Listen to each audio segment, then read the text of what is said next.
আমি প্রবাসে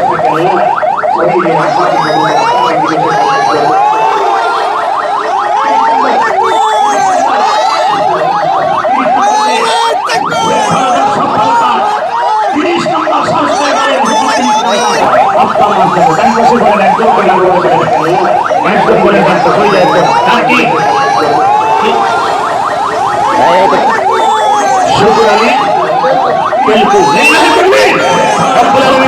শুকুর আলী 30 নম্বর পরে একটু সম্মান জানিয়েছে কবুল করে জানি মালি বরকত দুনিয়া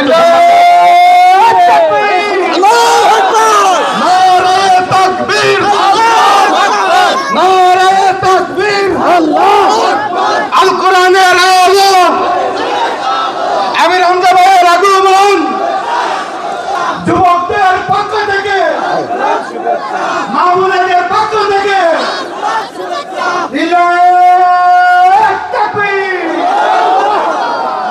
পাবনা জেলার সাথিয়া থানার অন্তর্গত বেলচাপড়ি হযরত ওমর রাদিয়াল্লাহু তাআলা আনহু হাফিজিয়া মাদ্রাসা দশম বাৎসরিক তাফসীরুল কোরআন মাহফিলে সম্মানিত সভাপতি আলহাজ নজরুল ইসলাম, প্রধান অতিথি ডক্টর মনসুরুল ইসলাম, প্রধান মেহমান জনাব সোহেল চৌধুরী। পাবনাবাসী এই আওয়াজ যাদের কানে গেছে সবাই যেহেতু আসে নাই, তারা যদি সবাই আসতো এরকম মাহফিল আমার মনে হয় প্যান্ডেল 10টা লাগতো। যারা আসলেন না কি মনে করে আসেননি আমি তাও জানি। অনেকেই হয়তো অহংকার করে আসেননি, অনেকে আসেননি যা উনি একটা দল করে, উনি দলের দিকে কথা বলবে এই মনে করে আসেন। এই যেগুলো বলছি এগুলোকে সব আমি বানিয়ে বলছি, এরকম মানুষ দেশে নেই। এটা যে আছে আমি জানলাম কোথা থেকে। কোরআনে কারিমে ১৫০০ বছর আগে আল্লাহ পাক তাদের চরিত্রের কথাগুলো তুলে ধরেছে। সূরা জাসিয়া 25 নম্বর পারা 18 নম্বর পৃষ্ঠার ১ম নম্বর লাইনের ৮ নম্বর আয়াতে আছে রব্বুল আলামিন বলেন ইয়াসমাউ আয়াতিল্লাহি তুতলা আলাইহি সুম্মা ইউসিরু মুস্তাকবিরান কাআল্লাম ইয়াসমাআহা ফাবাশশিরহু বিআযাবিন আলীম। সে শুনেছে আল্লাহর আয়াত তেলাওয়াত করা হবে, কোরআন থেকে কথা বলবে, অমুক অমুক আসবে, এই ঘোষণা তার কানে গেছে। সুম্মা ইউসিরু মুস্তাকবিরান, কিন্তু এই লোকটা আসে নাই, অহংকার করে নিজের জায়গায় বসে আছে। কাআল্লাম ইয়াসমাআহা, মনে হয় সে শুনেই নাই। এই যে এত মাইকিং হয়েছে, 4-5 দিন ধরে পোস্টার করেছে 15-20 কিলোমিটার ধরে, ফেসবুকে ইন্টারনেটে প্রচার মাধ্যমে জানার পরেও আল্লাহ বলেন কাআল্লাম ইয়াসমাআহা, মনে হয় ও যেন শুনেই নাই। এরকম মানুষ এলাকায় আছে যারা আসলেন না এরকম মনে করে, তাদের জন্য একটা সুসংবাদ আছে। প্রশ্ন আসতে পারে এসে কি ভুল করলাম? আমাদের জন্য সুসংবাদ দিতেন না, যারা আসলো না তাদের জন্য দিলেন। আল্লাহ বলেন ফাবাশশিরহু বিআযাবিন আলীম, যন্ত্রণাদায়ক আযাবের সুসংবাদ দিন। এটা দুনিয়া এবং আখিরাতে আযাবের বর্ণনা আমি পড়েছি। আল্লাহ পাক যদি কাউকে পৃথিবীতে শাস্তি দিতে চান, প্রথম নাম্বারের শাস্তি হচ্ছে আমাদের এই বডির ভেতরে অশান্তি তৈরি করে দেওয়া। বলেন তো শান্তি দেওয়ার মালিক? কারণ শান্তি এই নামটা কার? কি নাম? সালাম। এই জন্য নামাজের পরেই দেখবেন মানুষ এই দোয়াটা পড়ে, আল্লাহুম্মা আনতাস সালাম ওয়া মিনকাস সালাম তাবারাকতা ইয়া যাল জালালি ওয়াল ইকরাম। আল্লাহুম্মা, হে আল্লাহ, আনতাস সালাম, তুমি শান্তি, ওয়া মিনকাস সালাম, তোমার কাছ থেকে শান্তি আসে। বলে শান্তি দেওয়ার মালিক আমাদের দাদারা? কথা বলে না কেন? শান্তি দিতে পারে শুধুমাত্র যেহেতু আল্লাহ। এখানে শরীরের ভেতর থেকে আরম্ভ হবে এই শান্তি, এটা আল্লাহ তুলে নেবে। টাকা পয়সা থাকলে শান্তি হয় না, বহু মানুষকে আল্লাহ টাকা পয়সার ভেতরে রেখেও অশান্তিতে ফেলে দিয়েছে। তামিলনাড়ুতে ছিলাম আমি প্রায় 1 মাস 23 দিন। কোটি কোটি টাকার মালিক লোকটা আমার পাশেই ছিল। এর 3.5 হাত বডির ভেতরে তার রক্ত আছে 5.5 কেজি। আমাদের কয় কেজি? 5.5 কেজি। প্রতিটি মানুষের শরীরে প্রাপ্তবয়স্ক যারা 5.5 কেজি রক্ত চলাচল করছে, ওই লোকটার এই 5.5 কেজি রক্তের ভেতরে 5 প্রকার ক্যান্সার হয়, তার 1 প্রকার ধরা পড়ছে। ওর বাড়ি সিলেটে, প্রায় 13 মাস ওখানে পড়ে আছে। পায়ের নিচে একটা ফুসকুড়ি হয়েছিল, যে পার সাথে পা ঘষণ দেয় না, এরকম ডলা দিতে গিয়ে এই নখ এ পায়ের সাথে ওই পায়ে লেগেছিল। এটা কয়েকদিন পরে ক্ষত হয়েছে, এখান থেকে পুষ তৈরি হয়, মনে করছে এমনি সেরে যাবে। ওই জায়গাটা আবার কি কারণে যেন কেটে যায়, ওখানে এই জার ওর ভেতরে প্রবেশ করে। শেষ পর্যন্ত ওটা সিলেটে, ঢাকাতে কয়েক জায়গায় দেখিয়ে ডাক্তাররা বলেছে কিছু হবে না, সেরে যাবে। যন্ত্রণা যখন বেড়ে গেছে, নিয়ে গেছে ভারতের কলকাতায়, ভালো হয়নি, ওখান থেকে দিয়েছি তামিলনাড়ু ভ্যালোরে। আমি আমার মেয়েটাকে নিয়ে গিয়েছিলাম, যে দেখি ওই লোক আমার পাশের রুমে। যেদিন আমরা চলে আসবো 1 মাস 23 দিনে, ওই লোকটার রিপোর্ট দিল। ডাক্তাররা রিপোর্ট দিয়েছে, খ্রিস্টান ডাক্তার, যে আপনার রক্তের ভেতরে 5 প্রকার ক্যান্সার হয়, তার 1 প্রকার ধরা পড়েছে, আপনি আর বাঁচবেন না। কয়েক কোটি টাকা অলরেডি এর ভেতরের খরচ হয়ে গেছে। এই 13 মাসে কিছুই হয়নি। আমি এটা বলার উদ্দেশ্য হচ্ছে, আল্লাহ যদি কাউকে ধরে শাস্তি দিতে চায়, আপনার 14 বংশ বিক্রি করে ঔষধের পয়সা জোগাড় করতে পারবেন না। রব্বুল আলামিন আপনাকে যে সুস্থ রেখেছেন, এটা যে কত বড় নিয়ামত আপনি টের পাচ্ছেন না। মাঝে মাঝে হাসপাতালে আমি এই যে এখন যাব, যে রাত 3টা 4টা বেজে যাবে কুষ্টিয়ায়, আমি অধিকাংশ দিনগুলোতে এখন হাসপাতালে প্রবেশ করি। কুষ্টিয়ার সদর হাসপাতালে প্রায় 250 মানুষ ধরার মতো জায়গা আছে, বেড আছে, কিন্তু মানুষ আছে 1500। এমন কোন জায়গা বাকি নেই যেখানে মানুষ পড়ে নেই। সিঁড়ির উপরে, সিঁড়ির নিচেও পড়ে আছে। মাঝে মাঝে হেঁটে যাওয়ার সময় লক্ষ্য করি, আল্লাহ তুমি আমাকে এই জায়গায় শুয়ে রাখতে পারবে না? আল্লাহর ক্ষমতা নেই। বলেন কি কাতরানো কাতরাচ্ছে, সারা রাত চিল্লাচ্ছে। রক্তে ক্যান্সার হলে কি যে যন্ত্রণা, মরে যাওয়া ভালো তার চাইতে। এগুলো হয় কেন? ওই খ্রিস্টান ডাক্তার যে রিপোর্টটা দিয়েছিল ইংরেজিতে, ওনার রিপোর্টটা বসে বসে দেখছিলাম, যেন আমার মেয়েরও তো অবস্থা ভালো না। জন্মের পর থেকে যে পর্যন্ত নিয়ে গিয়েছিলাম তামিলনাড়ু, একদিনও বাইরের খাবার খাইনি। কণ্ঠটা ছোট্ট, চিকন। বাংলাদেশের তো কোনো জায়গা দেখাতে আমার বাকি ছিল না, ওখানে নিয়েছিলাম সর্বশেষ। আমি ওনারটা আমার বাদ দিয়ে বললাম দেখি কি লিখেছে। দেখলাম ওখানে একটা আয়াতের রেফারেন্স দেওয়া আছে, সূরা নাবার একটা আয়াতের ইংরেজি কোটেশন দেওয়া। পড়লাম, এই আয়াত এখানে লিখেছে, তাও খ্রিস্টান একটা ডাক্তার, শ্যামল, ডক্টর শ্যামল কি যেন আমার মনে নেই শেষের নামটা। আয়াতটা পড়ে দেখি, আয়াতটা আমি প্রতিনিয়তই পড়ি।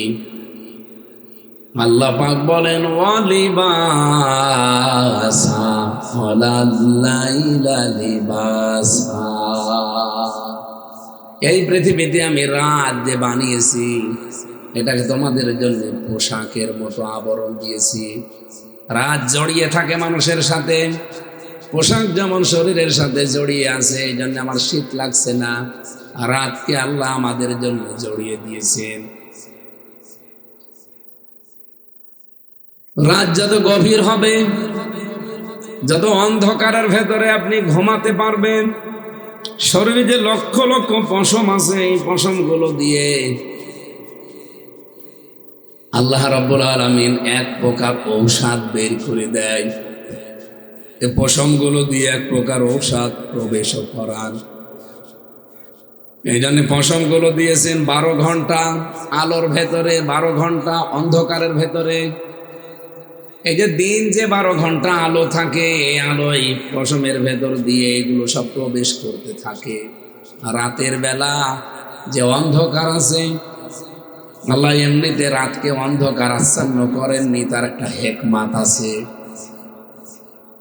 রাত যত গভীর হবে আর অন্ধকারের ভেতরে আপনি থাকবেন, তখন আপনার ওই রক্তের ভেতর থেকে এক প্রকার ঔষধ বের হবে। ওটা শরীরের ভেতরে আল্লাহ মিশিয়ে দেয় রাতের বেলা। তখন ক্যান্সারের মতো এই রোগ থেকে আপনি বেশি থাকতে পারবেন। এখন পৃথিবীতে সবচাইতে বেশি এটা বাড়তেছে কেন? দিনের বেলা আমরা তো আলোতে থাকি, রাতের বেলা অনেকে মোবাইলের আলো। দেখবেন রাত 12টা, 1টা, 2টা, 3টা পর্যন্ত মোবাইলের আলো জ্বেলে আছে, দেখতেছে। আলো বের হয় না মোবাইলে, কম্পিউটারের আলো, ল্যাপটপের আলো, এমনকি অনেকে আলো জ্বালিয়ে ঘুমায়, কিছু না হলেও ডিম লাইট দেয়। আরে ভাই, রাত আপনি গভীরে পোশাকের মতো জড়িয়ে থাকবেন কেন? আলো জ্বালিয়ে সব সময় দেন। এর ভেতরে তো আলো ঢুকতে আছে 12 ঘন্টা, অন্ধকারও তো ঢোকা লাগবে। সেটা যখন বন্ধ হয়ে যায়, তখন ওই যে ঔষধটা আল্লাহ বের করে, সেটা অটোমেটিক অফ হয়ে যায়। এই শরীরের ভেতরে এমন এমন বিজ্ঞানের যে তথ্যগুলো আমরা পেয়েছি, আল্লাহ রাব্বুল আলামিন কোরআনে কারিমে শুধু এক জায়গায় একটা পাপের উল্লেখ করতে গিয়ে জানিয়েছেন, যেটা শয়তানের ভাই। কোনটা? অপচয়। এ কোরআনে প্রায় 500 পাপের কথা আমি পেয়েছি। কোন পাপের কথা বলতে গিয়ে আল্লাহ কথা বলেন নাই যে মানুষ শয়তান হয়ে গেছে, না, এটা নেই। কিন্তু একটা পাপের কথা বলতে গিয়ে আল্লাহ মানুষকে জানিয়েছে, মানুষ যদি ওই অপরাধটা করে, মানুষ আর মানুষ থাকে না, মানুষ হয়ে যায় শয়তানের ভাই। ইন্নাল মুবাদ্দিরিনা কানু ইখওয়ানাশ শায়াতিন। সূরা বনী ইসরাঈলে আছে, অবশ্যই যারা অপচয় করে তারা শয়তানের ভাই। আল্লাহ কি আয়াতটা বলে শেষ করে দিয়েছেন না, এটা দেখিয়েছেন? আমরা তো আর কোরআন শরীফ নিয়ে ঘাটাঘাটি করি না, গবেষণা করি না, চিন্তা ভাবনা করি না। আমি বাইরের দেশগুলোতে গিয়ে দেখেছি, খ্রিস্টান দেশ, বৌদ্ধ 100 জনের 80 জন বৌদ্ধ, 100 জনের 95 জন খ্রিস্টান। অথচ তাদের বিশ্ববিদ্যালয়গুলোতে যত বই আছে, ওর সবার উপরে কোরআন শরীফ রেখে দিয়েছে। ওটা এমনি এমনি রাখে নাই, দেখার জন্য না, সম্মান দেওয়ার জন্য না। কারণ যত তথ্য এ পুরা লাইব্রেরিতে মিলে পাবেন, সব তথ্যের আসল ভান্ডার হচ্ছে ওই কোরআন। মালয়েশিয়া ইন্টারন্যাশনাল ইসলামিক ইউনিভার্সিটি, যেটা আপনাদের পাবনাতে একটা বিশ্ববিদ্যালয় আছে না, প্রযুক্তি, আমি পুরাটা ঘুরেছি, এর চাইতে কমপক্ষে 20 ডবল বড় হবে। আমাদের কুষ্টিয়া বিশ্ববিদ্যালয় চাইতে প্রায় 15 ডবল বড়। পুরাটা ঘুরেছি আমি। ওখানে একটা আমার চরিত্র নিয়ে একটা শিক্ষা পেয়েছিলাম। 120টা দেশের ছেলে মেয়েরা আছে। রাত তখন প্রায় 12:30 1টা বাজে। কয়েকটা দেশের ছেলে মেয়েরা বিভিন্ন হোটেলে যাচ্ছে, সেমিনার ছিল। 42টা দেশের শিক্ষক শিক্ষিকারা এসেছিল ওই সেমিনারে। কথা বলতে বলতে 3-4 জন বন্ধু মিলে বললাম, একটু দেখি তো কেমন লাগে রাত্রে, কারণ পাহাড় চারিদিকে শুধু। রাস্তা দিয়ে যাওয়ার সময় দেখে একটা মোবাইল পড়ে আছে। থাইল্যান্ডে বাড়ি ছেলেটার। সবাই ওখানে বেশিরভাগ ইংরেজি আর আরবিতে কথা বলে। আমারে আর আমার সাথে ছিল একজন ভাই, দুইজনকে লক্ষ্য করে বলছে, হ্যালো ব্রাদার, এই যে মোবাইলটা পড়ে আছে, এখানে আমরা 120টা দেশের ছেলে মেয়েরা থাকি, শুধু বাংলাদেশ আর ভারত, এই দুইটা দেশের ছেলে মেয়েরা যদি এই মোবাইলের পাশ দিয়ে না যায়, কিয়ামত পর্যন্ত এখানে মোবাইল পড়ে থাকবে, কেউ নেবে না। আমি ওর দিকে তাকিয়ে বললাম, আপনি কি আমারে বাঁশ দিলেন? কি বলেন আপনি? এখানে শুধু বাংলাদেশের ভারতের ছেলে মেয়েরা যদি যায় হজম করে ফেলবে। বলেন তো, কি আমার সুনাম করলো না ধরবা? তো ওই বিশ্ববিদ্যালয়ের লাইব্রেরিতে গেলাম। আমার বিশ্ববিদ্যালয়ের যে লাইব্রেরি, এর চাইতে কম পক্ষে 10 ডবল বড় হবে, এত বড় বিশাল। কিতাব খুঁজতে হলে কম্পিউটারে লেখা লাগে, কোন জায়গায় কোন থাকে, কোন কিতাব আছে, আপনি জীবনেও খুঁজে পাবেন না। খুঁজতে খুঁজতে দেখা যায় দিন শেষ। কম্পিউটারে সার্চ দেবেন, নাম লিখে, লেখকের নাম, বইয়ের নাম, ওখানে ভেসে উঠবে যে অমুক তলায়, অমুক তাকে, অমুক লাইনে এই জায়গায় কিতাব আছে, ওখানে যান। পুরাটা তো ঘুরে দেখা সম্ভব না। যতগুলো জায়গা আমি গেলাম, একেবারে সর্বোচ্চ 5 তলার উপরে যে দেখি লক্ষ লক্ষ কিতাব, সবাই পড়াশোনা করছে যার যার মতো। 120টা দেশের ছেলে মেয়েরা পড়ছে, বিশাল ব্যাপার। দুর্ভাগ্য, ওটা হওয়ার কথা ছিল আমাদের বাংলাদেশে, শুধু কামড়া কামড়ির কারণে চলে গেছে মালয়েশিয়া।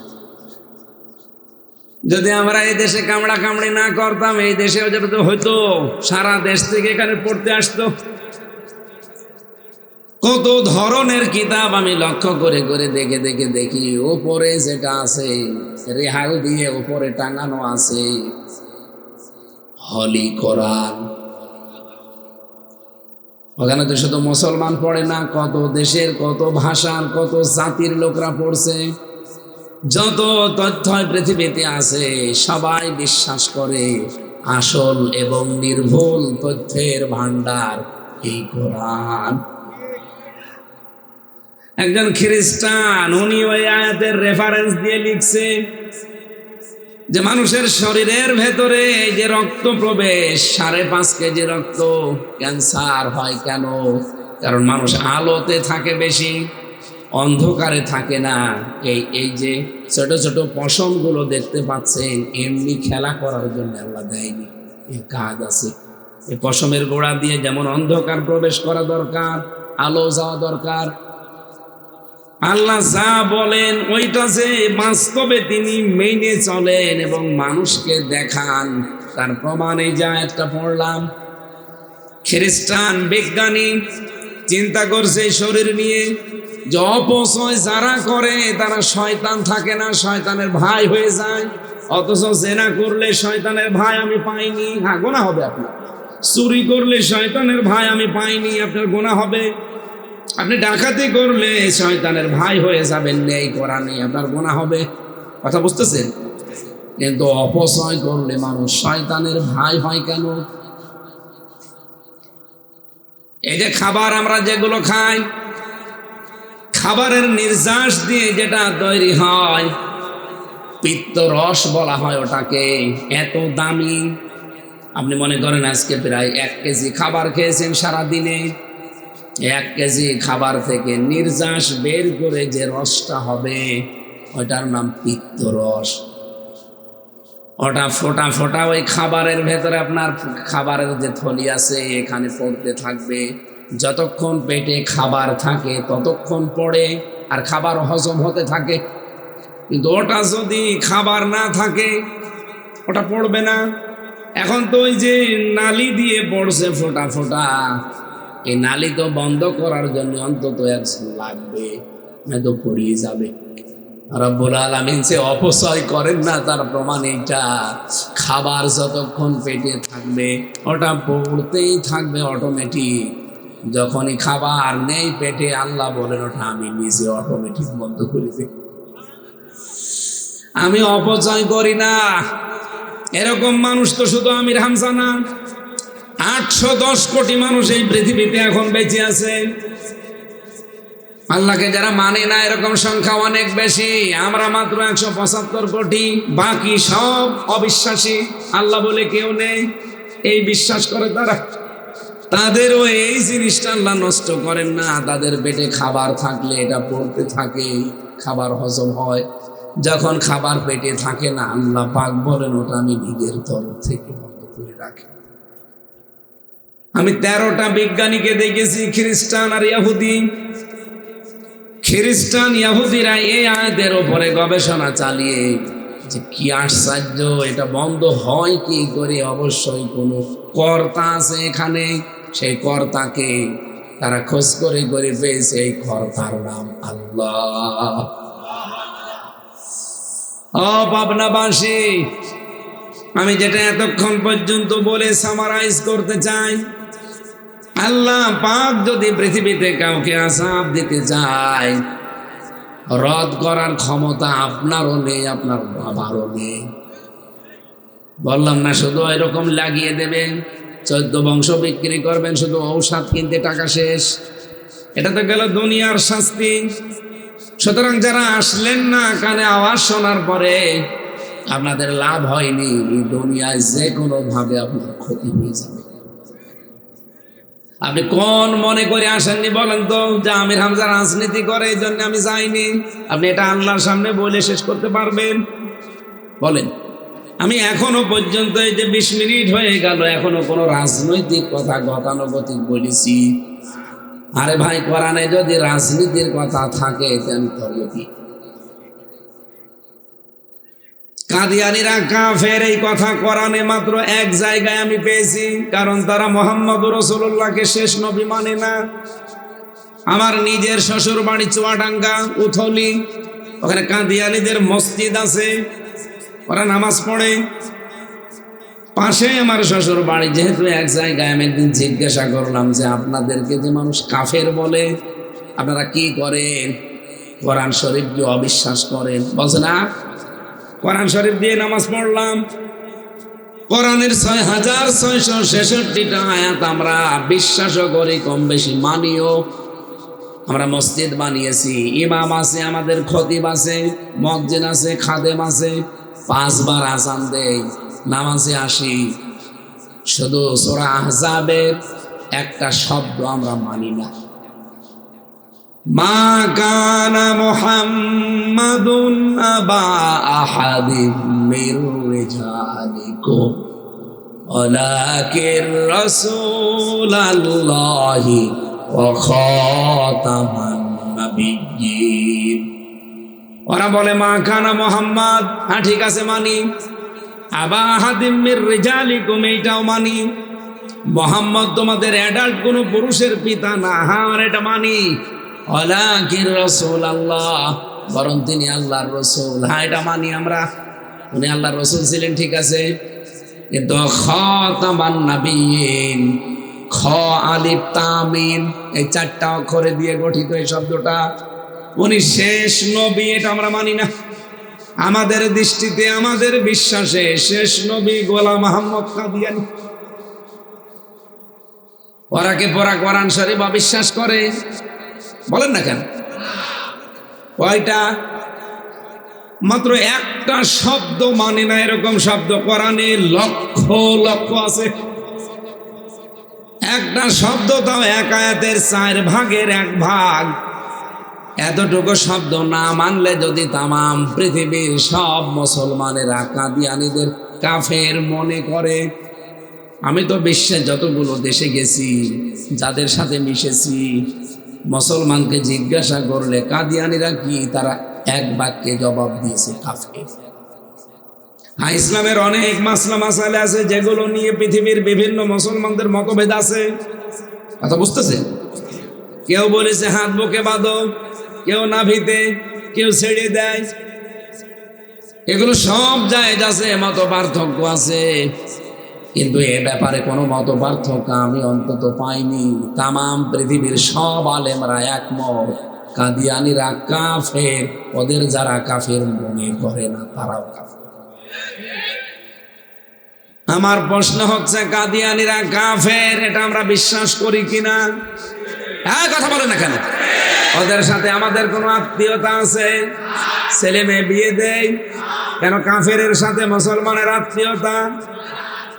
হ্যাঁ, আমার এই মাথার ভেতরে এ কোরআনে কারিমে 918 জায়গায় আমি পেয়েছি জমিন যার, আইন চলবে তার। এটা যদি কেউ রাজনীতি মনে করেন, আপনি কাদিয়ানীদেরকে কাফের মনে করছেন একটা শব্দের কারণে, আর আপনি 918টা আয়াত ডাইরেক্ট ইনডাইরেক্ট মানেন না। আপনি তো কাফেরের বাপ। কাফেরের বাপ না, কাফেরের দাদা। তা আপনার সাথে আমি আত্মীয়তা করব, আপনার সাথে আমি দল করব, কিভাবে করব? কাফেরের সাথে যদি আত্মীয়তা করা জায়েজ না হয়, কাফেরের সাথে দল করা জায়েজ হয়। এবার আপনার রাগ হয়ে গেল না? আমি আপনাকে এখানে বসিয়ে 918 আয়াত একটা একটা করে দেখাতে পারতাম। আমার সব নোট করা আছে এখানে।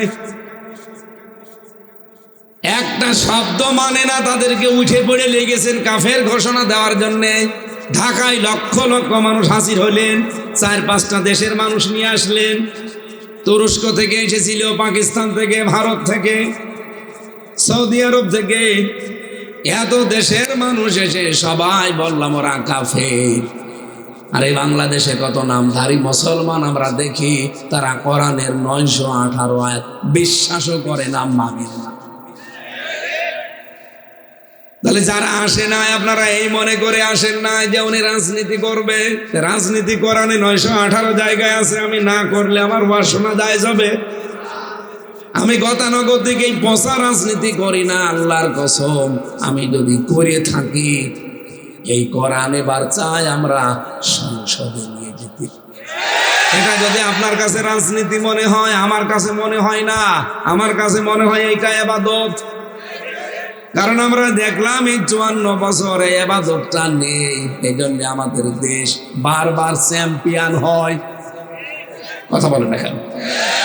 মালয়েশিয়া, সিঙ্গাপুর কয় বছর আগে স্বাধীন পেয়েছে, তারা দাঁড়িয়ে গেল।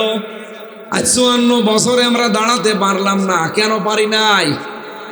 পারি নাই শুধুমাত্র আমাদের চরিত্রের অভাব। এই কারণে প্রশ্ন আসতে পারে, সিঙ্গাপুরে 100 জনের 95 জন অমুসলিম কাফের। হ্যাঁ, আমি জানি, কিন্তু তাদের দেশে আমি থেকে দেখেছি সিঙ্গাপুরে 2টা জিনিস খুব কড়া। একটা জিনিস, ওদের খাদ্যে কোনো ভেজাল নেই। 2 নম্বরে দুর্নীতি নেই। যদি আপনার প্রমাণ পায় যে আপনি খাদ্যে ভেজাল দিয়েছেন, আপনি মেরে ফেলবেন, কোনো বিচার নেই। মালয়েশিয়াতেও তাই, খাদ্যে ভেজাল পেলেই কোনো ঘোষ ঘাস নেই, মেরে ফেলবে। বাংলাদেশে এরকম 2টাকে মেরে ফেলেন, দেখেন সব আল্লাহর ওলি টাইট হয়ে যাবে। আমরা এইটা চাই ভাই। আমি একটা উদাহরণ দিয়েছিলাম কয়েকদিন আগে, আজকেও বলেছি ট্রাস্টে, কেন আমরা এই রাস্তায় আজকে এসেছি। অনেকেই বলছে রাস্তা ভালো না, আপনি কেন আসলেন? আমি বুঝে শুনে এসেছি। জেলে যেয়েছিলাম সে 19 সালের শেষে, 20 সালের দিকে। ওই সময় আমার গ্রামে একটা জেনার ঘটনা ঘটেছিল। একটা লোক বিদেশে থাকে, তার স্ত্রী অনেক দিন হয়ে গেছে, স্বামীকে বলে আসো আসো, আসে না।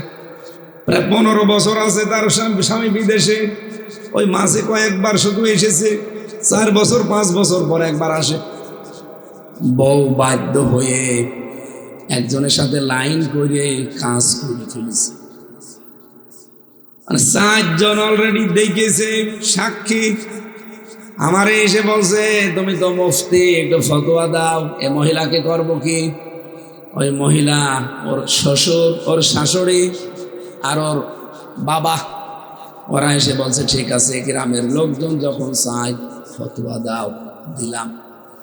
অবিবাহিতা হলে 100টা বেত্রাঘাত করা লাগবে চাবুকের চামড়া দিয়ে।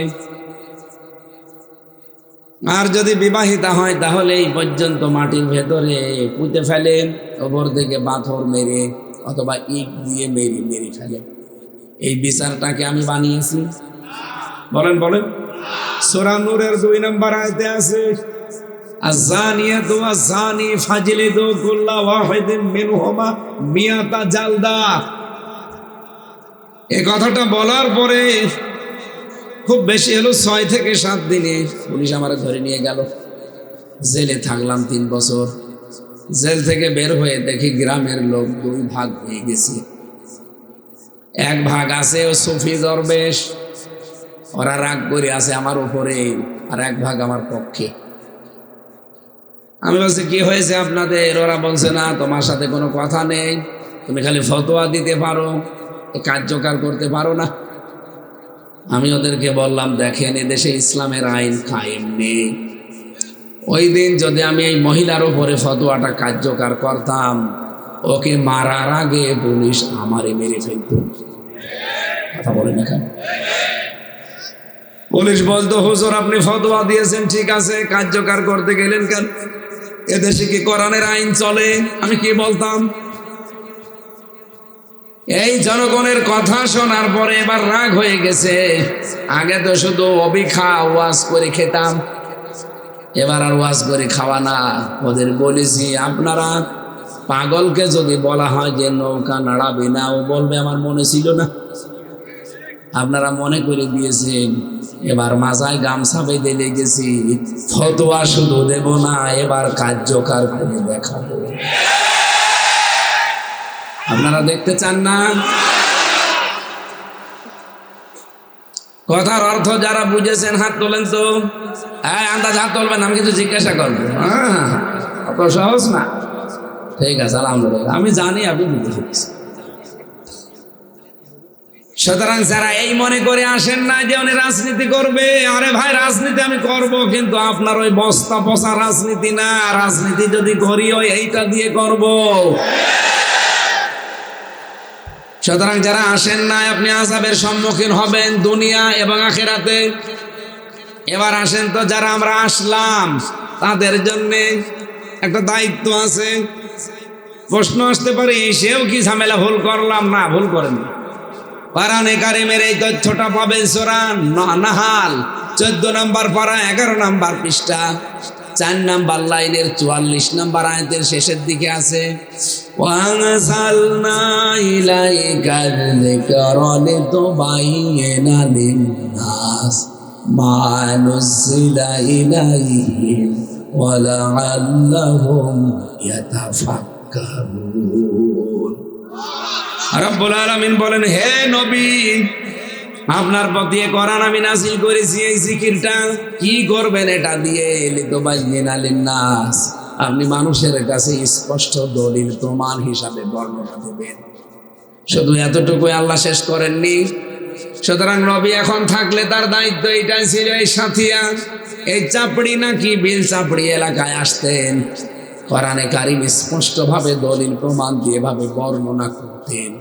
নবী নেই, ওই দায়িত্বটা এসে এখন আলেম হিসাবে আমাদের ঘাড়ে পড়েছে।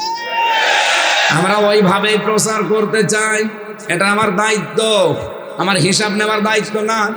ফাইন্নামা আলাইকাল বালাগ ওয়া আলাইনাল হিসাব, সূরা রদের 40 নম্বর আয়াতের শেষের দিকে পাবেন। হে নবী, আপনার দায়িত্ব পৌঁছিয়ে দেওয়া, আর হিসাব নেওয়ার দায়িত্ব কার?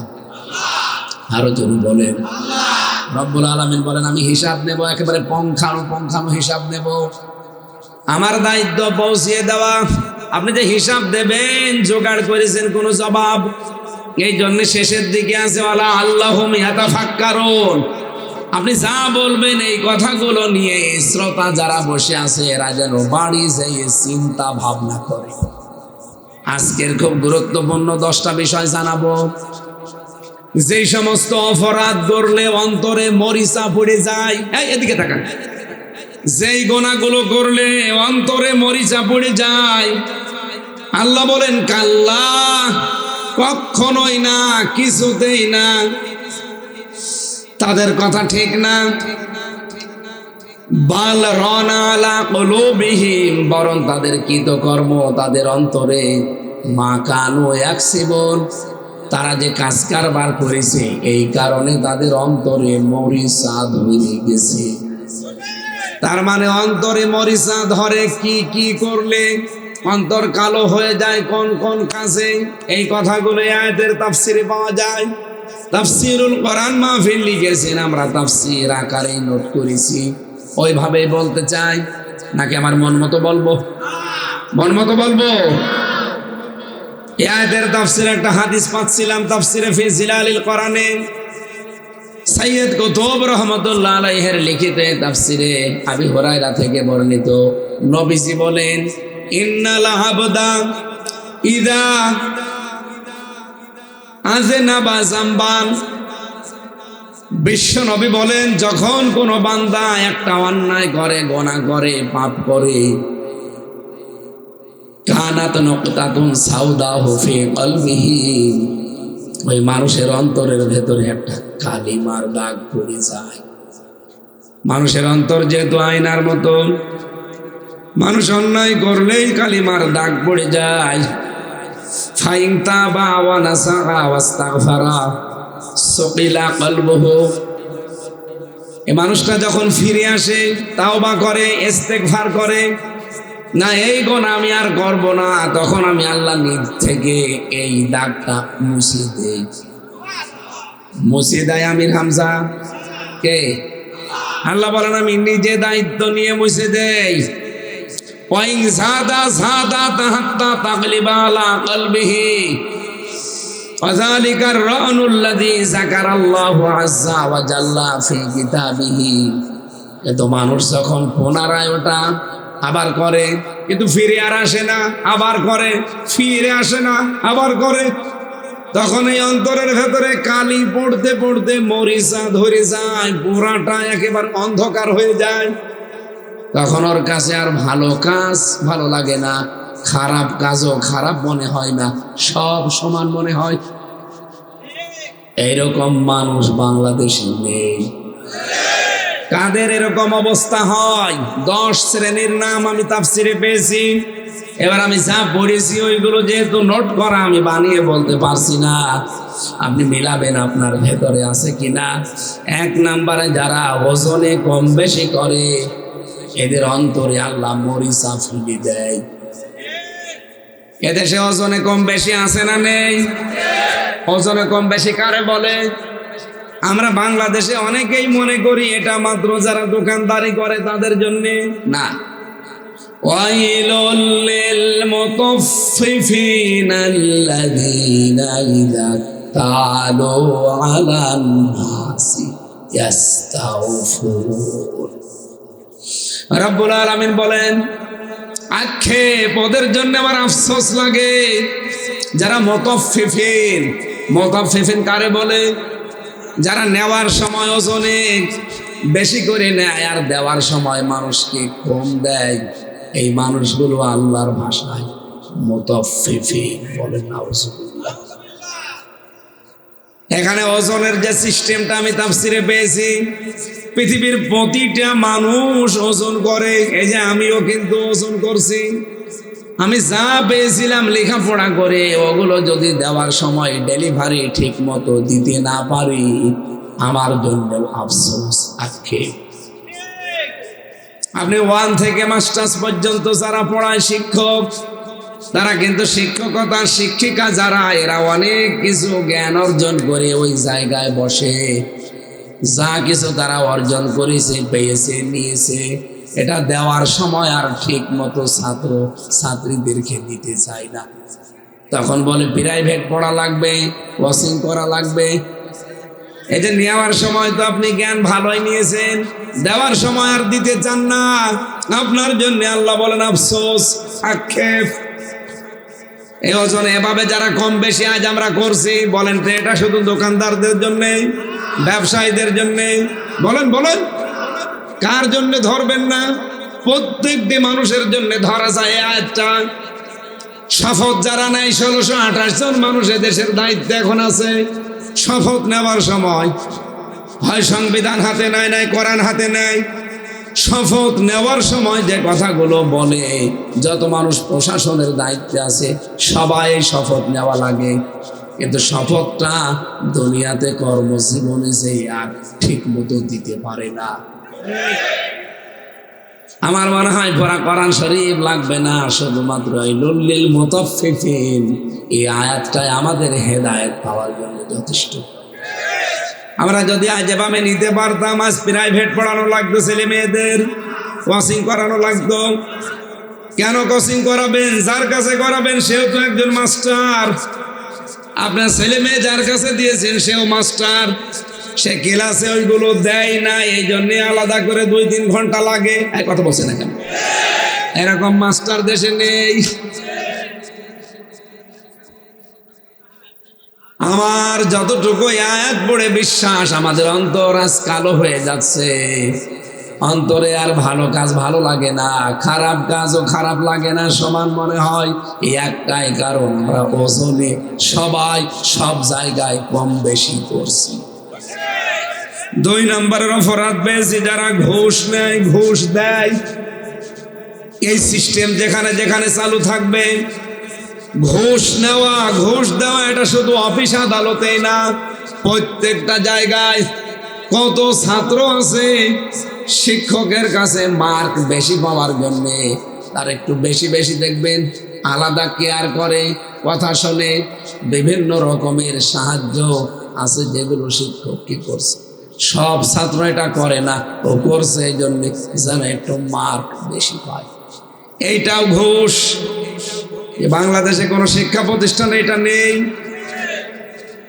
আর রাশি ওয়াল মুরতাশি কিলাহুমা ফিন্নার, ঘুষ যে দেয় ঘুষ যে নেয়, দুইজনেই জাহান্নামী।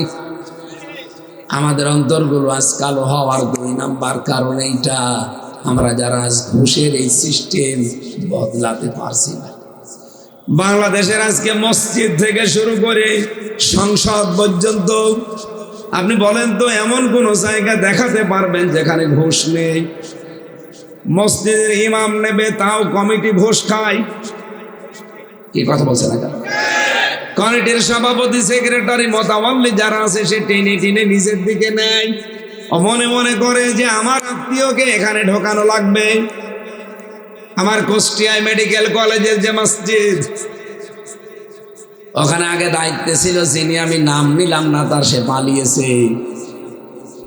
এই লোকটার ভাগ্নে, দুঃসম্পর্কের এক ভাগ্নে, যে বলছে মামা আপনি তো দায়িত্বে আছেন, আর এটা মসজিদ সরকারি, কিছু করা লাগবে না জীবনে আমার, আপনি শুধু একটু সুপারিশ করে দেন, আমার যেন অন্তত খতিব ইমাম এটা হয়ে যায়। মামা ওরে ডাক দিয়ে বলছে, ভাগিনা আমার জন্য একটু মিষ্টি খাওয়ার কিছু দিও। ও মনে করছে মিষ্টি খেতে আর কয় টাকায় লাগতে পারে, নাই 2-3 হাজার।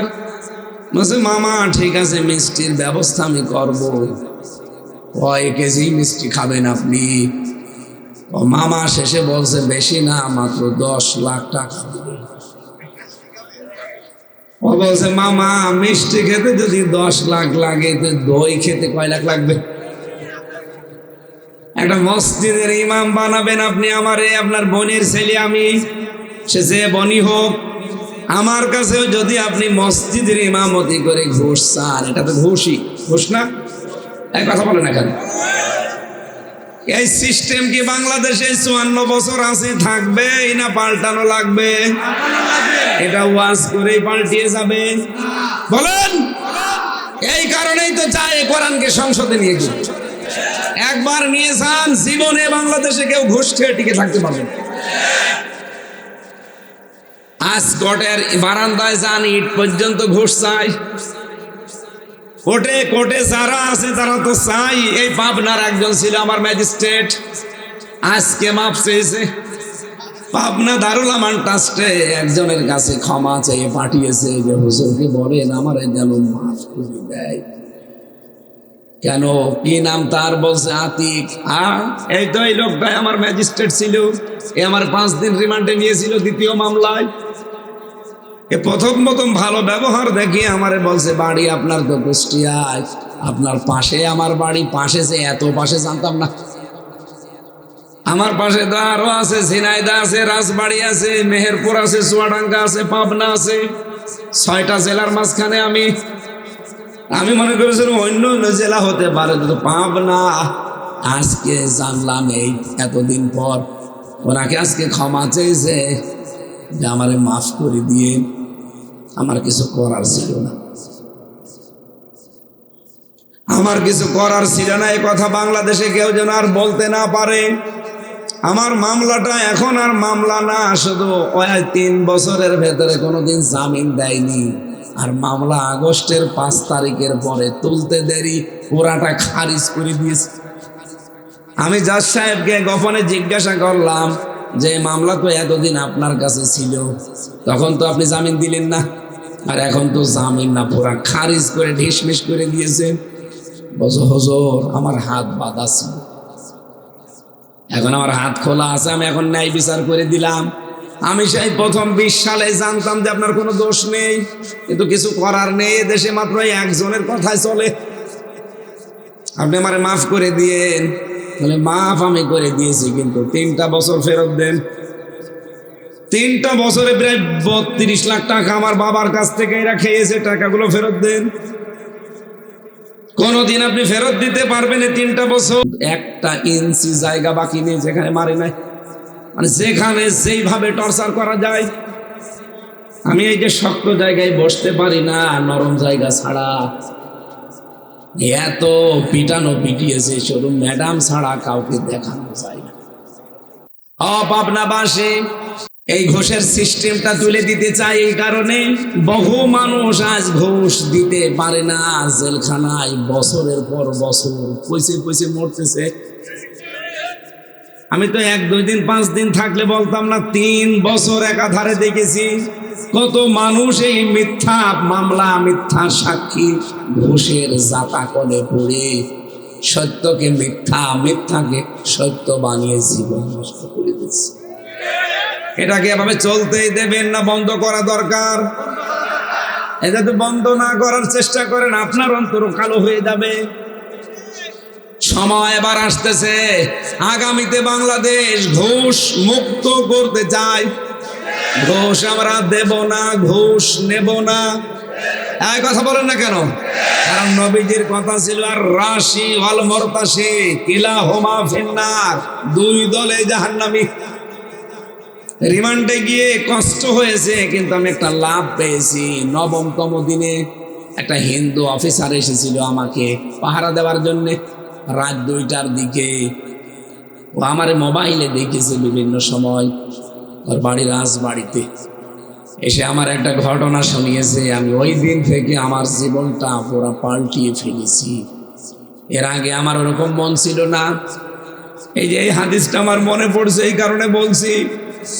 আমারে বলছে মাওলানা, আমরা এই সমস্ত দেশে আপনারা মুসলমানেরা যেভাবে ইসলাম মানেন, আমি আপনাদের ধর্মের লোক না, আমি একজন হিন্দু মানুষ, কিন্তু আমি বাইরের মুসলিম দেশে গেছি, ওখানে যেয়ে আপনাদের মতো ইসলাম মানতে আমি তাদের পাইনি।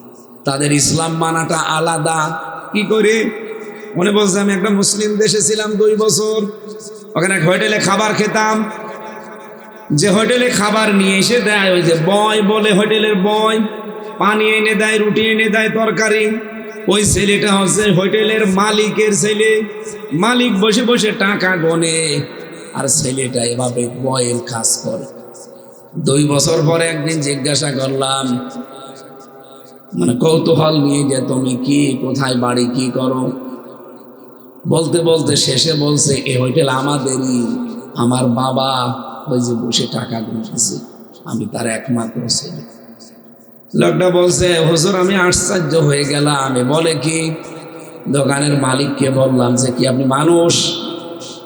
একটা মাত্র ছেলে, আর আপনি হোটেলের বয় বানিয়ে রেখেছেন, আপনার কোন জিনিসের অভাব? ওই লোকটা বলছে, আপনার বাড়ি কোথায়? উনি তখন আরবি অলরেডি শিখে ফেলেছে 2 বছরে। জিজ্ঞাসা করছে, ইয়া সাদেক আইনা বিলাদুকা, হে বন্ধু দেশ কোথায়? ও ওইভাবে ও জবাব দিয়েছে, জি তুমি বাংলাদেশ, মানে বাংলাদেশ থেকে আসা। দোকানদার ওকে বলছে, আপনাদের দেশের মানুষের ইসলাম মানা আর আমার এই দেশের মানুষের কোরআন পড়া, কোরআন মানা এক না। দোকানদার ওই দিন ওকে বলেছিল, এই ছেলেটা আমার দায়িত্ব, এর উপরে 4টা দায়িত্ব আমি পালন করেছি। কোরআনে কারিমের সূরা তাগাবুনের 14 নম্বর আয়াতটা ওই হিন্দু সেদিন আমাকে একেবারে আরবিতে শুনিয়েছে। আমি তো কোরআন পড়লেই বুঝি যে কি বলতে চাই। বললাম আপনি এত শুদ্ধ করে কোরআনের আয়াত পড়লেন, আপনি বললেন যে হিন্দু মানুষ। বলছে হ্যাঁ আমি হিন্দু। কিন্তু ওই দিন ওই দোকানদার আমাকে শুনিয়েছে, আমি বাইরে এসে এই আয়াতটা আরবি সহ শিখে এর ব্যাখ্যাও করেছি। দেখলাম হ্যাঁ ওনাদের ইসলাম মানা আর আপনাদের ইসলাম মানা এক না। আপনি এখানে রিমান্ডে আছেন, আপনার বাবা এখানে মাসে মাসে প্রতিদিন এই 9 দিন চলছে আপনার, এর ভেতরে আপনার বাবা অলরেডি প্রায় 17-18 লাখ টাকা আমার স্যারদেরকে দিয়ে গেছে। প্রথম দিনই 10 লাখ দিয়েছে আমার সামনে, এরপরে দিয়েছে 3 লাখ, এরপরে দিয়েছে 3 লাখ, এভাবে 17-18 লাখ টাকা দেওয়া আমি দেখেছি। আমি আপনাকে কেন ঘটনা শোনালাম শোনেন। এই লোকটা বলছে আমার এই ছেলের প্রতি আমার দায়িত্ব ছিল, একে একটা সুন্দর নাম রাখা আমি রেখেছি, ওর নাম দিয়েছি আব্দুর রহমান। 2 নম্বর আমার দায়িত্ব ছিল এই ছেলেটা লেখাপড়া করা, মানে দিন শেখানো। আমি চেষ্টা করেছি দিন শেখানোর, কিন্তু ছেলে অত পড়ে নাই। ওরে মার ধরে করেও চেষ্টা করেছি, ও পড়ে নাই। 3 নম্বরে আমার দায়িত্ব ছিল একটা সৎ পাত্রী দেখে পাত্রস্থ করেছি, ওরে একটা সৎ পাত্রী দেখে বিয়ে দিয়েছি। 4 নম্বরে আমার বাবা হিসাবে দায়িত্ব, ওরে আমি একটা হালাল কর্মজীবন তৈরি করে দেওয়া আমি দিয়েছি। কারণ ওর যে যোগ্যতা, ওর যোগ্যতার উপরে তো দিতে গেলে আবার ঘুষ দেওয়া লাগবে। ও মাত্র 3 পর্যন্ত মনে করেন পড়াশোনা জানে। ওরে যদি এখন আমি কোনো চেয়ারে বসাতে চাই অফিসার করে, কমপক্ষে 20 লাখ টাকা ঘুষ দেওয়া লাগবে। আমার সামর্থ্য আছে, আমি পারবো, কিন্তু কোরআনের আয়াত আমাকে কাজ করতে দেয়নি। এই জন্যে আমি ওর যতটুকু যোগ্যতা ওই অনুযায়ী হালাল কর্মজীবন তৈরি করে নিয়েছি। হিন্দু আমারে বলছে আপনি আয়াত কি বলছেন, আমি এমনিতেই তো ঝামেলায় আছি। ওই সময় তারে বলেছিলাম হ্যাঁ আপনি যেটা বুঝেছেন আমিও ওইভাবে বোঝার চেষ্টা করছি। এই অফিসার আমারে ওই দিনে আয়াতটা শুনিয়েছে, ইয়া আইয়ুহাল্লাযীনা আমানু ইন্না মিন আযওয়াজিকুম ওয়া আওলাদিকুম আদুওয়াল লাকুম ফাহাযারুহুম। ও হে ঈমানদারেরা, অবশ্যই তোমাদের সন্তানাদি, তোমাদের স্ত্রী, তোমাদের সন্তানাদি, সম্পদাদি, এগুলো কিন্তু মাঝে মাঝে তোমাদের শত্রু হয়ে দাঁড়াবে, সুতরাং তাদের ব্যাপারে সতর্ক থাকবা। লোকটা এই মেসেজই দিতে চেয়েছিল এই আয়াত দিয়ে, যে আমার এই সন্তান, আমার এই স্ত্রী, আমার এই সম্পদ আমার কাছে যতদিন আছে, চোখ বন্ধ হয়ে যাওয়ার পরে এগুলো সব আমার শত্রু। আমি যদি এদের যে দায়িত্বটা পালন করে যাই, তাহলে এদের দ্বারা আমার উপকার আছে সাদগায়ে জারিয়া। যদি এদের দায়িত্বের বাইরে কোনো কাজ করি, এই সন্তানই কিয়ামতে আমার জাহান্নামে নেওয়ার জন্য উঠে পড়ে লাগবে। এ আমার বন্ধু হয় কি করে? এ তো আমার শত্রু। ওরে আমি সাবালেগ হওয়া পর্যন্ত দায়িত্ব পালন করা আমি করেছি। ওর যে 4টা দায়িত্ব রাসূলুল্লাহ আমাকে দিয়েছি, 4টাই পালন করেছি।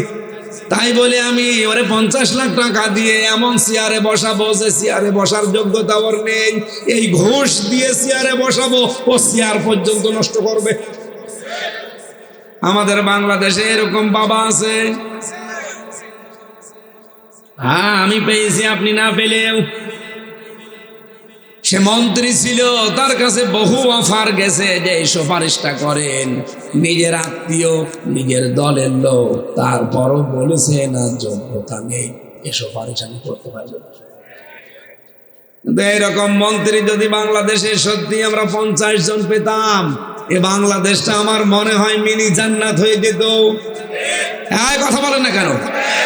আপনি বলেন একজন মানুষ মেম্বার না, একজন মানুষ উপজেলা চেয়ারম্যান না, মেয়র না, সে একজন এমপি না, মন্ত্রী। তার তো পাবনা জেলায় অন্তত 20 তলা বাড়ি, আরো 10টা থাকার কথা। আপনি এরপরও যদি বলেন না আমি এর চাইতেও ভালো মানুষ চাই, তাহলে ফেরেশতা জিবরাইল ছাড়া নেই। এই লোকটা যেভাবে আয়াতটা বুঝেছে, আপনি কি এইভাবে পালন করতে পারছি আমরা? তারা বুঝেছে যে সন্তানটা তো আমার আপন না, এর পেছনে আমি অবৈধ টাকা ব্যয় করে ওই টাকাটাও আমার শত্রু হয়ে দাঁড়াবে। কথা বলেন, কথা বলেন। এই জন্য ঘুষ দেওয়া ঘুষ নেওয়া দুইটাই হারাম। এটা যারা করে সেই পরিবারে, সমাজে, রাষ্ট্রে, ওদের অন্তর আল্লাহ কালো বানিয়ে দেয়। আল্লাহ অন্তত আমাদের যেন হেফাজত করেন, বলেন আমিন। আমি 3 নম্বরে পেয়েছি যারা আত্মহত্যা করে। এদেশে তো আত্মহত্যা নেই। আত্মহত্যা মানে শুধুমাত্র মরে যাওয়াই না, আত্মহত্যার অনেকগুলো ক্যাটাগরি আছে। আর যে ঔষধগুলো ভেজাল ঔষধ তৈরি করে মানুষ ঔষধ খেয়ে রোগ ভালো হবে কি, ঔষধ খেলে আরো বাড়ে। বাইরের দেশে আমি যখনই যাই কোনো কাশিও আসে না আমার, ঔষধ তো দূরের কথা, আর দেশে প্রবেশ করতে দেরি, ঔষধ খেলে আরো রোগ বাড়ে। কেন? ঔষধ ভেজাল। এগুলো ভেজাল দিয়ে খাদ্যে বলেন, ঔষধে বলেন, এই যে বিষ দেন, ফরমালিন দেন, আরো যা দেন, আপনি কিন্তু মানুষ হত্যা করার, স্বামীর হত্যা করার গুনাহ করছেন। একটা মানুষের কলিজা নষ্ট হয়ে যায় আপনার খাবার খেয়ে, একটা মানুষের লাশ নষ্ট হয়ে যায় আপনার ঔষধ খেয়ে। খালি মানুষ মরে গেলে আত্মহত্যা হয় না, আপনিও আত্মহত্যা তাকে করাচ্ছেন। কথা বলে না কেন? আলা তুলকু বিআইদিকুম ইলা তাহলুকাতি ওয়ালা তাহসিনু, তোমরা নিজেদেরকে নিজেদের হাতে ধ্বংস করে দিও না। এরপরে বেশি কাউকে যদি আপনি অপবাদ দেন, অপবাদ যার ওপরেই দেবে না। এদিকে তাকান, বাংলাদেশে আজ এই অপরাধটা সবচাইতে বেশি চলছে। যেই লোকটা জানে না তার উপরে একটা দোষ চাপিয়ে তাকে কালার করে দেওয়া। এই অপবাদ যারা দিচ্ছেন আপনার অন্তর আল্লাহ কালো করে দেবে, কারণ আপনার এই কাজের কারণে মরিচা পড়ে যাবে অন্তরে। 5 নম্বরে পেয়েছি দায়ুস যারা, তাদের অন্তর আল্লাহ কালো বানিয়ে দেয়। যারা বেপরদায় নিজে চলে এবং স্ত্রী সন্তানকে চালায়। এরপরে পেয়েছি প্রাণীর ছবি যারা আঁকেন এবং ঘরে রাখেন, তাদের অন্তর আল্লাহ কালো বানিয়ে দেয়। এরপরে পেয়েছি যারা জুয়া খেলে। সূরা মায়েদার 90 নম্বর আয়াতে এই তথ্যটা আছে, ইন্নামাল খামরু ওয়াল মাইসিরু ওয়াল আনসাবু ওয়াল আসলাম রিজসুম মিন আমালিশ শাইতান। ও পাবনাবাসী, আমি মনে হয় এটা বেশি বলে ফেললাম, কারণ পাবনায় জুয়া নেই। কত রকমের নামধারী জুয়া আছে, আমি নাম নিলাম না। খেলা চলে, সেখানেও জুয়া ধরে না, এলাকায় সব চলে না। এগুলো যারা করছেন, আস্তে আস্তে আপনার অন্তর পুরা কালিমা শেষ লেপন হয়ে যাবে। তখন কিন্তু আপনি ফিরে আসতে চাইলে আর পারবেন না। এরপরে বেশি যারা মিথ্যা সাক্ষী দেয়, বাংলাদেশে আমার মনে হয় এটা সবচাইতে বেশি। নবীজি বলেন উদ্দিলাত, উদ্দিলাত কালিমাতু জোর, শাহাদাতু জোর। এই পৃথিবীতে হবে বিল্লাহি ইশরাক, বিল্লাহি ইশরাক। এই পৃথিবীতে যারা মিথ্যা সাক্ষী দেয় এবং আল্লাহর সাথে কোনো কিছুকে শরীক করে, এর চাইতে বড় অপরাধের কাজ আল্লাহর দৃষ্টিতে এই জমিনে আর নেই। কিয়ামতের আগে পৃথিবীতে এমন কিছু মানুষ তৈরি হবে, মাইকিং করেও আপনি একটা লোক পাবেন না যে লোকটা সত্যের উপরে সাক্ষী দেয়। এই সাক্ষী মানে শুধু আদালতে মামলার সাক্ষী না, এই ভোটও সাক্ষী। এমন মানুষকে আপনি সাক্ষী দিতে পারেন না জেনে শুনে, যে লোকটার চরিত্র ভালো না। এই কথা বলছেন না কেন? আপনি যদি এই সাক্ষীটাকে জেনে শুনে দেন, তার কাছে টাকা খান, টাকা খাওয়াও হারাম, এই সাক্ষী দেওয়াও হারাম, দুইটা অপরাধ করলেন। অনেকে এই মন্তব্য করে যে হুজুর 5,000 টাকা খেয়েছি, টাকাটা হালাল করার জন্য ভোট দিয়েছি। ও টাকা খাওয়াও হারাম, ভোট দেওয়া পরে। সাক্ষীর ব্যাপারে খুব সেন্সিটিভ থাকবেন, অন্তর কালো হয়ে যাবে। এরপরে বেশি যারা দখলবাজ, সাদাবাজ, এটা আমি এখন কেবল বানালাম। বলেন মুসলিম শরীফের হাদিস, যারা এই দেশে দখলবাজ, সাদাবাজ, তাদের অন্তর আল্লাহ কালো করে দেবে। আমার মনে হয় 15.5 মাসে অনেকের অন্তর কালো হয়ে গেছে। ওয়াজ করে ফেরবে না, পরে কোরআন শরীফ, বুখারী শরীফ হবে না, বাখারী শরীফ লাগবে। এরপরে পেয়েছি 10 নম্বরে যারা সকল খর বড় নিন্দা করে বেড়ায়। এটা সূরা হমাযার ভেতরে আছে। রব্বুল আলামিন এই 10টা গোনা থেকে আমাদেরকে অন্তত যেন বাঁচিয়ে দেন, নয়তো জেনে শুনে যারা করছেন আল্লাহর কসম এই অন্তর কালো হয়ে যাবে। কাল্লা বাল রানা আলা কুলুবিহিম মা কানু ইয়াকসিবুন, তাদের এই অপরাধগুলোর কারণে তাদের অন্তরে আমি আল্লাহ মরিচা লাগিয়ে দিয়েছি। কখনোই না তারা যা ভাবে যে এমনি এমনি হচ্ছে না, তারা খারাপ হওয়া পেছনে কারণে তারা এই গুনাহগুলো কন্টিনিউয়াস করতেই থাকে। আল্লাহ আমাদের সবাইকে হেফাজত করেন, আমিন।